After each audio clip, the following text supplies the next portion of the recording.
تفہیم القرآن سید ابوالعلا مودودی سورہ احزاب آیات 53 تا 62۔ اعوذ باللہ من الشیطان الرجیم بسم اللہ الرحمن الرحیم۔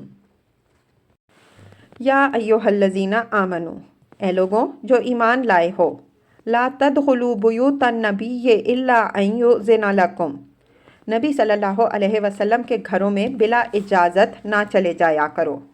تفسیر: یہ اس حکم عام کی تمہید ہے جو تقریباً 1 سال کے بعد سورہ نور میں آیت 27 میں دیا گیا۔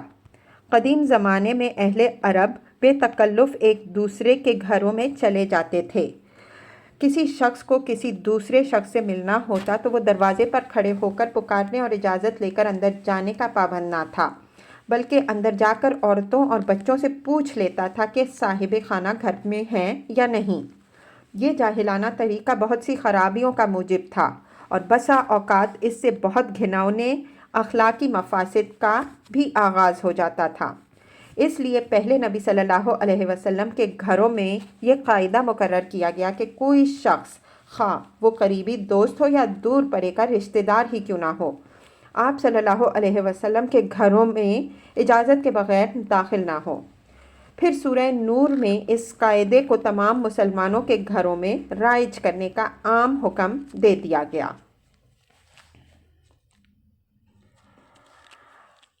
اِلیٰ طعام غیر ناظرین اناہ، نہ کھانے کا وقت تاکتے رہو۔ ولیکن اذا دعیتم فادخلوا، ہاں اگر تمہیں کھانے پر بلایا جائے تو ضرور جاؤ۔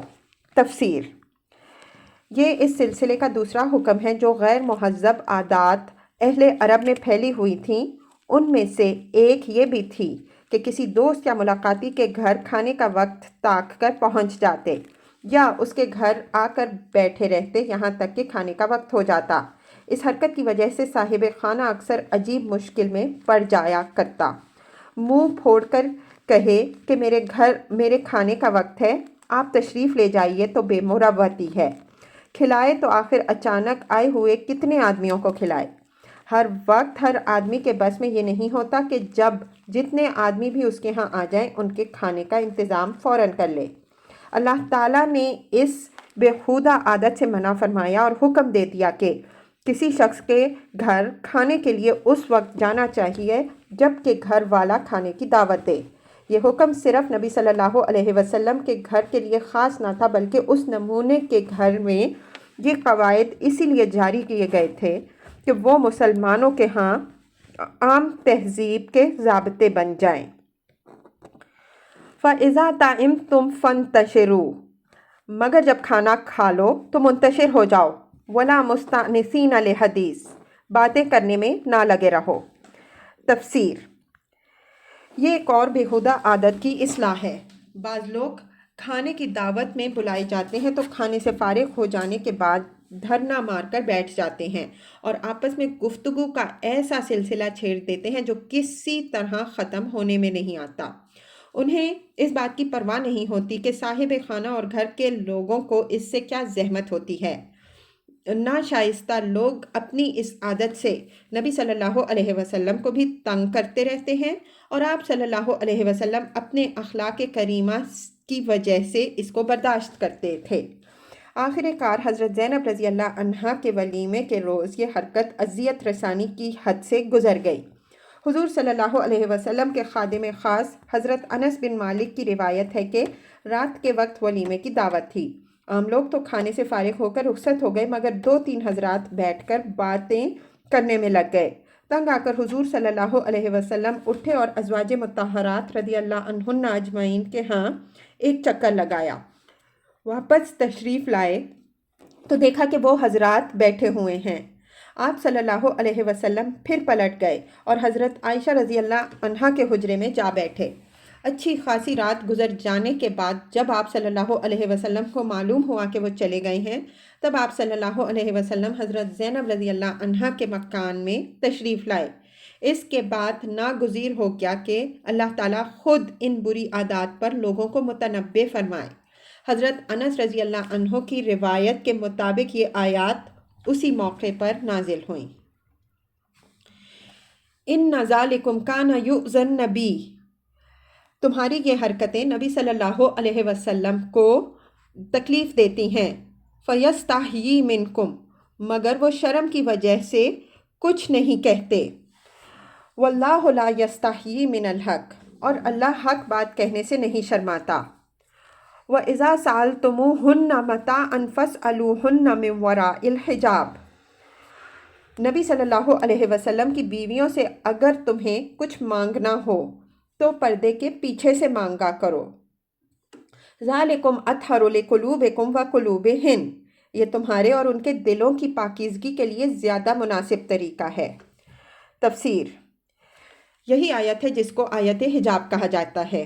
بخاری میں حضرت انس بن مالک رضی اللہ عنہ کی روایت ہے کہ حضرت عمر رضی اللہ عنہ اس آیت کے نزول سے پہلے متعدد مرتبہ حضور صلی اللہ علیہ وسلم سے عرض کر چکے تھے کہ یا رسول اللہ صلی اللہ علیہ وسلم، آپ صلی اللہ علیہ وسلم کے ہاں بھلے اور برے سبھی قسم کے لوگ آتے ہیں، کاش آپ صلی اللہ علیہ وسلم اپنی ازواج مطہرات رضی اللہ عنہن اجمعین کو پردے کا حکم دے دیتے۔ ایک اور روایت میں ہے کہ ایک مرتبہ حضرت عمر رضی اللہ عنہ نے ازواج رسول صلی اللہ علیہ وسلم و رضی اللہ عنہن اجمعین سے کہا کہ اگر آپ کے حق میں میری بات مانی جائے تو کبھی میری نگاہیں آپ کو نہ دیکھیں، لیکن رسول اللہ صلی اللہ علیہ وسلم چونکہ قانون سازی میں خود مختار نہ تھے، اس لیے آپ صلی اللہ علیہ وسلم اشارہ الہی کے منتظر رہے۔ آخر کار یہ حکم آ گیا کہ محرم مردوں کے سوا، جیسا کہ آیت 55 میں آ رہا ہے، کوئی مرد حضور صلی اللہ علیہ وسلم کے گھر میں نہ آئے، اور جس کو بھی خواتین سے کوئی کام ہو وہ پردے کے پیچھے سے بات کرے۔ اس حکم کے بعد ازواج مطہرات رضی اللہ عنہن اجمعین کے گھروں میں دروازوں پر پردے لٹکا دیے گئے، اور چونکہ حضور صلی اللہ علیہ وسلم کا گھر تمام مسلمانوں کے لیے نمونہ کا گھر تھا، اس لیے تمام مسلمانوں کے گھروں میں بھی پردے لٹک گئے۔ آیت کے آخری فقرہ خود اس بات کی طرف اشارہ کر رہا ہے کہ جو لوگ بھی مردوں اور عورتوں کے دل پاک رکھنا چاہیں انہیں یہ طریقہ اختیار کرنا چاہیے۔ اب جس شخص کو بھی خدا نے بینائی عطا کی ہے وہ خود دیکھ سکتا ہے کہ جو کتاب مردوں کو عورتوں سے رو در رو بات کرنے سے روکتی ہے اور پردے کے پیچھے سے بات کرنے کی مصلحت یہ بتاتی ہے کہ تمہارے اور ان کے دلوں کی پاکیزگی کے لیے یہ طریقہ زیادہ مناسب ہے، اس میں سے آخر یہ نرالی روح کیسے کشید کی جا سکتی ہے کہ مخلوط مجالس اور مخلوط تعلیم اور جمہوری ادارات اور دفاتر میں مردوں اور عورتوں کا بے تکلف میل جول بالکل جائز ہے، اور اس سے دلوں کی پاکیزگی میں کوئی فرق نہیں پڑتا۔ کسی کو قرآن کی پیروی نہ کرنی ہو تو اس کے لیے زیادہ معقول طریقہ یہ ہے کہ وہ اس کی خلاف ورزی کرے اور صاف صاف کہے کہ میں اس کی پیروی نہیں کرنا چاہتا، لیکن یہ تو بڑی ہی ذلیل حرکت ہے کہ وہ قرآن کے صریح احکام کی خلاف ورزی بھی کرے اور پھر ڈھٹائی کے ساتھ یہ بھی کہے کہ یہ اسلام کی روح ہے جو میں نے نکال لی ہے۔ آخر وہ اسلام کی کون سی روح ہے جو قرآن و سنت کے باہر کسی جگہ ان لوگوں کو مل جاتی ہے؟ وَمَا كَانَ لَكُمْ أَن تُؤْذُوا رَسُولَ اللَّهِ، تمہارے لیے یہ ہرگز جائز نہیں ہے کہ اللہ کے رسول صلی اللہ علیہ وسلم کو تکلیف دو۔ تفسیر، یہ اشارہ ہے ان الزام تراشیوں کی طرف جو اس زمانے میں نبی صلی اللہ علیہ وسلم کے خلاف کی جا رہی تھیں، اور کفار و منافقین کے ساتھ بعض ضعیف الایمان مسلمان بھی ان میں حصہ لینے لگے تھے۔ وَلَا أَن تَنكِحُوا أَزْوَاجَهُ مِن بَعْدِهِ أَبَدًا، اور نہ یہ جائز ہے کہ تم ان کے بعد ان کی بیویوں میں سے کسی سے نکاح کرو۔ تفسیر، یہ تشریح ہے اس ارشاد کی جو آغاز سورہ میں گزر چکا ہے کہ نبی صلی اللہ علیہ وسلم کی بیویاں رضی اللہ عنہن اجمعین اہل ایمان کی مائیں ہیں۔ إِنَّ ذَلِكُمْ كَانَ عِندَ اللَّهِ عَظِيمًا، یہ اللہ کے نزدیک بہت بڑا گناہ ہے۔ ان تبدوا شیئا او تخفوہ، تم خواہ کوئی بات ظاہر کرو یا چھپاؤ، فإن اللہ کان بکل شیء علیما، اللہ کو ہر بات کا علم ہے۔ تفسیر، یعنی اگر حضور صلی اللہ علیہ وسلم کے خلاف دل میں کوئی برا خیال کوئی شخص رکھے یا آپ صلی اللہ علیہ وسلم کی ازواج رضی اللہ عنہن اجمعین کے متعلق کسی کی نیت میں بھی کوئی برائی چھپی ہوگی تو اللہ تعالیٰ سے وہ چھپی نہ رہے گی اور وہ اس پر سزا پائے گا۔ لا جناح علیہن فی آبائہن ولا ابنائہن ولا اخوانہن ولا ابناء اخوانہن ولا ابناء اخواتہن۔ ازواج نبی صلی اللہ علیہ وسلم ورضی اللہ عنہن اجمعین کے لیے اس میں کوئی مذائقہ نہیں ہے کہ ان کے باپ، ان کے بیٹے، ان کے بھائی، ان کے بھتیجے، ان کے بھانجے۔ تفسیر۔ اس سلسلے میں علامہ الوسی رحمہ اللہ کی یہ تشریح بھی قابل ذکر ہے کہ بھائیوں، بھانجوں اور بھتیجوں کے حکم میں وہ سب رشتہ دار آ جاتے ہیں جو ایک عورت کے لیے حرام ہوں، خواہ وہ نسبی رشتہ دار ہوں یا رضائی۔ اس فہرست میں چچا اور ماموں کا ذکر اس لیے نہیں آیا کہ وہ عورت کے لیے بمنزلہ والدین ہیں، یا پھر ان کے ذکر کو اس لیے ساقط کر دیا گیا کہ بھانجوں اور بھتیجوں کا ذکر آ جانے کے بعد ان کے ذکر کی حاجت ہی نہیں رہی، کیونکہ بھانجے اور بھتیجے سے پردہ نہ ہونے کی جو وجہ ہے وہی چچا اور ماموں سے پردہ نہ ہونے کی وجہ ہے۔ ولا نسائہن، ان کے میل جول کی عورتیں۔ تفسیر۔ تشریح کے لیے ملاحظہ ہو سورہ نور حاشیہ نمبر 43۔ ولا ما ملکت ایمانہن، اور ان کے مملوک گھروں میں آئیں۔ تفسیر۔ تشریح کے لیے ملاحظہ ہو سورہ نور حاشیہ 44۔ واتقین اللہ، اے عورتوں تمہیں اللہ کی نافرمانی سے پرہیز کرنا چاہیے۔ ان اللہ کان علی کل شیء شہیدا، اللہ ہر چیز پر نگاہ رکھتا ہے۔ تفسیر۔ اس ارشاد کا مطلب یہ ہے کہ اس حکم قطعی کے آ جانے کے بعد آئندہ کسی ایسے شخص کو گھروں میں بے حجاب آنے کی اجازت نہ دی جائے جو ان مستثنی رشتہ داروں کے دائرے سے باہر ہوں۔ دوسرا مطلب یہ بھی ہے کہ خواتین کو یہ روش ہرگز نہ اختیار کرنی چاہیے کہ وہ شوہر کی موجودگی میں تو پردے کی پابندی کرے، مگر جب وہ موجود نہ ہو تو وہ غیر محرم مردوں کے سامنے پردہ اٹھا لیں۔ ان کا یہ فعل چاہے ان کے شوہر سے چھپا رہ جائے، خدا سے تو نہیں چھپ سکتا۔ ان اللہ و ملائکتہ یصلون علی النبی، اللہ اور اس کے ملائکہ نبی صلی اللہ علیہ وسلم پر درود بھیجتے ہیں۔ تفسیر۔ اللہ کی طرف سے اپنے نبی پر صلاۃ کا مطلب یہ ہے کہ وہ آپ صلی اللہ علیہ وسلم پر بے حد مہربان، آپ صلی اللہ علیہ وسلم کی تعریف فرماتا ہے، آپ صلی اللہ علیہ وسلم کے کام میں برکت دیتا ہے، آپ صلی اللہ علیہ وسلم کا نام بلند کرتا ہے اور آپ صلی اللہ علیہ وسلم پر اپنی رحمتوں کی بارش فرماتا ہے۔ ملائکہ کی طرف سے آپ صلی اللہ علیہ وسلم پر صلاۃ کا مطلب یہ ہے کہ وہ آپ صلی اللہ علیہ وسلم سے غایت درجہ کی محبت رکھتے ہیں اور آپ صلی اللہ علیہ وسلم کے حق میں اللہ سے دعا کرتے ہیں کہ وہ آپ صلی اللہ علیہ وسلم کو زیادہ سے زیادہ بلند مرتبے عطا فرمائے، اللہ کے دین کو سر بلند کرے، آپ صلی اللہ علیہ وسلم کی شریعت کو فروغ بخشے اور آپ صلی اللہ علیہ وسلم کو مقام محمود پر پہنچائے۔ سیاق و سباق پر نگاہ ڈالنے سے صاف محسوس ہو جاتا ہے کہ اس سلسلہ بیان میں یہ بات کس لیے ارشاد فرمائی گئی ہے۔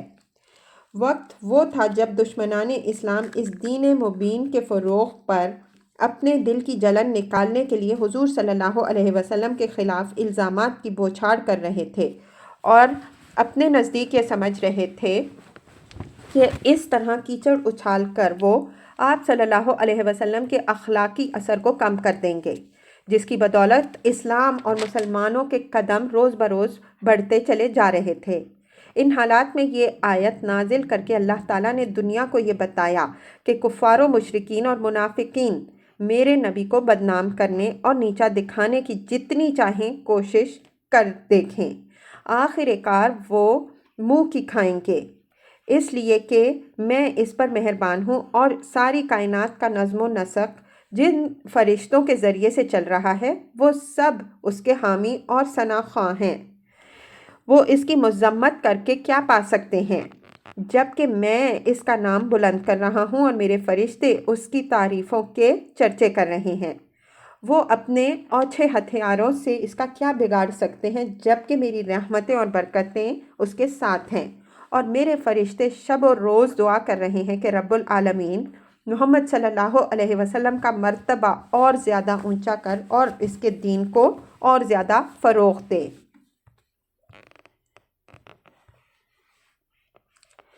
یا ایہا الذین آمنوا صلوا علیہ وسلموا تسلیما، اے لوگوں جو ایمان لائے ہو تم بھی ان پر درود و سلام بھیجو۔ تفسیر: دوسرے الفاظ میں اس کا مطلب یہ ہے کہ اے لوگوں جن کو محمد صلی اللہ علیہ وسلم رسول اللہ کی بدولت راہ راست نصیب ہوئی ہے، تم ان کی قدر پہچانو اور ان کے احسان عظیم کا حق ادا کرو۔ تم جہالت کی تاریکیوں میں بھٹک رہے تھے، اس شخص نے تمہیں علم کی روشنی دی۔ تم اخلاق کی پستیوں میں گرے ہوئے تھے، اس شخص نے تمہیں اٹھایا اور اس قابل بنایا کہ آج محسود خلائق بنے ہوئے ہو۔ تم وحشت اور حیوانیت میں مبتلا تھے، اس شخص نے تم کو بہترین انسانی تہذیب سے آراستہ کیا۔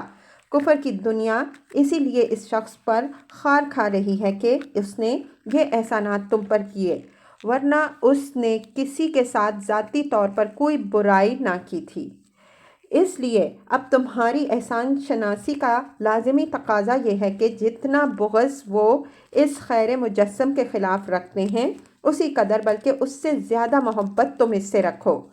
جتنی وہ اس سے نفرت کرتے ہیں اتنے ہی بلکہ اس سے زیادہ تم اس کے گرویدہ ہو جاؤ۔ جتنی وہ اس کی مذمت کرتے ہیں اتنی ہی بلکہ اس سے زیادہ تم اس کی تعریف کرو۔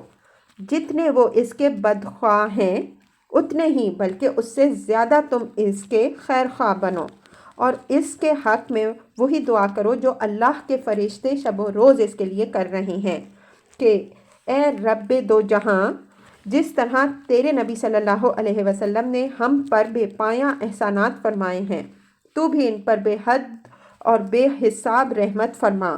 ان کا مرتبہ دنیا میں بھی سب سے بلند کر اور آخرت میں بھی انہیں مقربین سے بڑھ کر تقرب عطا فرما۔ اس آیت میں مسلمانوں کو دو چیزوں کا حکم دیا گیا ہے، ایک سلو علیہ، دوسرے سلموا تسلیما۔ سلو کا مطلب سلو کا لفظ جب اعلیٰ کے صلے کے ساتھ آتا ہے تو اس کے تین معنی ہوتے ہیں۔ ایک، کسی پر مائل ہونا، اس کی طرف محبت کے ساتھ متوجہ ہونا اور جھکنا۔ دوسرے، کسی کی تعریف کرنا۔ تیسرے، کسی کے حق میں دعا کرنا۔ یہ لفظ جب اللہ تعالیٰ کے لیے بولا جائے گا تو ظاہر ہے کہ تیسرے معنی میں نہیں ہو سکتا، کیونکہ اللہ کا کسی اور سے دعا کرنا قطعاً ناقابل تصور ہے، اس لیے لا محالہ وہ صرف پہلے دو معنوں میں ہوگا۔ لیکن جب یہ لفظ بندوں کے لیے بولا جائے گا، خواہ وہ فرشتے ہوں یا انسان، تو وہ تینوں معنوں میں ہوگا۔ اس میں محبت کا مفہوم بھی ہوگا، مدح و ثناء کا مفہوم بھی ہوگا اور دعائے رحمت کا مفہوم بھی۔ لہٰذا اہل ایمان کو نبی صلی اللہ علیہ وسلم کے حق میں صلو علیہ کا حکم دینے کا مطلب یہ ہے کہ تم ان کے گرویدہ ہو جاؤ، ان کی مدح و ثناء کرو اور ان کے لیے دعا کرو۔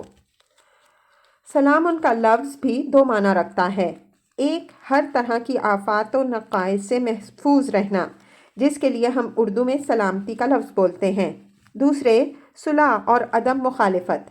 بس نبی صلی اللہ علیہ وسلم کے حق میں سلموا تسلیما کہنے کا مطلب یہ ہے کہ تم ان کے حق میں کامل سلامتی کی دعا کرو، اور دوسرا مطلب یہ ہے کہ تم پوری طرح دل و جان سے ان کا ساتھ دو، ان کی مخالفت سے پرہیز کرو اور ان کے سچے فرما بردار بن کر رہو۔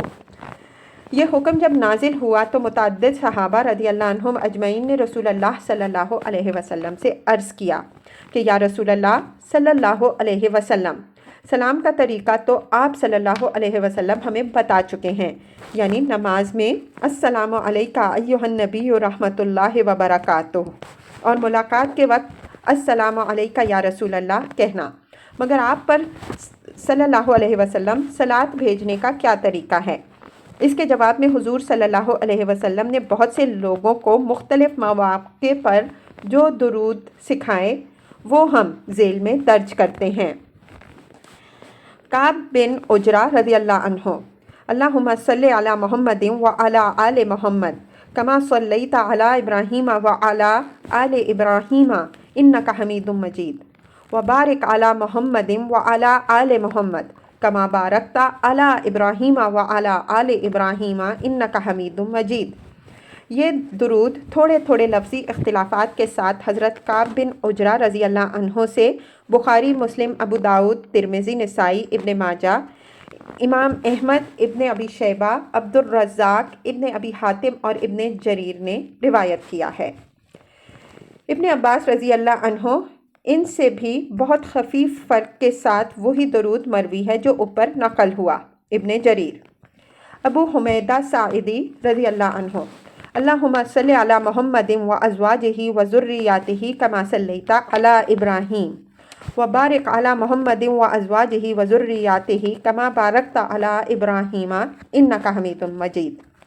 مالک، احمد، بخاری، مسلم، نسائی، ابو داؤد، ابن ماجہ۔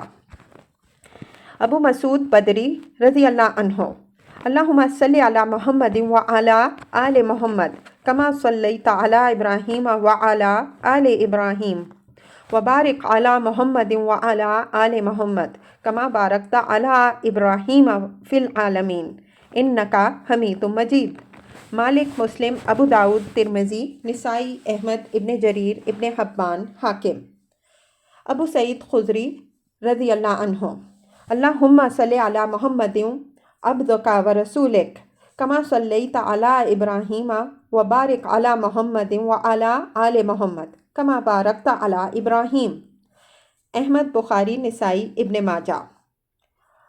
بریدہ الخزاعی رضی اللہ عنہ: اللہم اجعل صلاتک ورحمتک وبرکاتک علی محمد وعلی آل محمد کما جعلتہا علی ابراہیم انک حمید مجید۔ احمد، عبد بن حمید، ابن مردویہ۔ ابو ہریرہ رضی اللہ عنہ: اللہم صلی علی محمد وعلی آل محمد وبارک علی محمد وعلی آل محمد کما صلیت وبارکت علی ابراہیم وآل ابراہیم فی العالمین انک حمید مجید۔ نسائی۔ طلحہ رضی اللہ عنہ: اللہم صلی علی محمد وعلی آل محمد کما صلیت علی ابراہیم انک حمید مجید وبارک علی محمد وعلی آل محمد کما بارکت علی ابراہیم انک حمید مجید۔ ابن جریر: یہ تمام درود الفاظ کے اختلاف کے باوجود معنی میں متفق ہیں۔ ان کے اندر چند اہم نکات ہیں جنہیں اچھی طرح سمجھ لینا چاہیے۔ اولاً ان سب میں حضور صلی اللہ علیہ وسلم نے مسلمانوں سے فرمایا ہے کہ مجھ پر درود بھیجنے کا بہترین طریقہ یہ ہے کہ تم اللہ سے دعا کرو کہ اے اللہ تو محمد صلی اللہ علیہ وسلم پر درود بھیج۔ نادان لوگ جنہیں معنی کا شعور نہیں ہے اس پر فوراً یہ اعتراض جڑ دیتے ہیں کہ یہ تو عجیب بات ہوئی، اللہ تعالیٰ تو ہم سے فرما رہا ہے کہ تم میرے نبی پر درود بھیجو، مگر ہم الٹا اللہ سے کہتے ہیں کہ تو درود بھیج۔ حالانکہ دراصل اس طرح نبی صلی اللہ علیہ وسلم نے لوگوں کو بتایا ہے کہ تم مجھ پر صلات کا حق ادا کرنا چاہو بھی تو نہیں کر سکتے، اس لیے اللہ ہی سے دعا کرو کہ وہ مجھ پر صلات فرمائیں۔ ظاہر بات ہے کہ ہم حضور صلی اللہ علیہ وسلم کے مراتب بلند نہیں کر سکتے، اللہ ہی بلند کر سکتا ہے۔ ہم حضور صلی اللہ علیہ وسلم کے احسانات کا بدلہ نہیں دے سکتے، اللہ ہی ان کا اجر دے سکتا ہے۔ ہم حضور صلی اللہ علیہ وسلم کے رفع ذکر کے لیے اور آپ صلی اللہ علیہ وسلم کے دین کو فروغ دینے کے لیے خواہ کتنی ہی کوشش کریں، اللہ کے فضل اور اس کی توفیق و تائید کے بغیر اس میں کوئی کامیابی نہیں ہو سکتی، حتیٰ کہ حضور صلی اللہ علیہ وسلم کی محبت و عقیدت بھی ہمارے دل میں اللہ ہی کی مدد سے جاں گزیں ہو سکتی ہے، ورنہ شیطان نامعلوم کتنے وساوس دل میں ڈال کر ہمیں آپ صلی اللہ علیہ وسلم سے منحرف کر سکتا ہے۔ العیاذ باللہ۔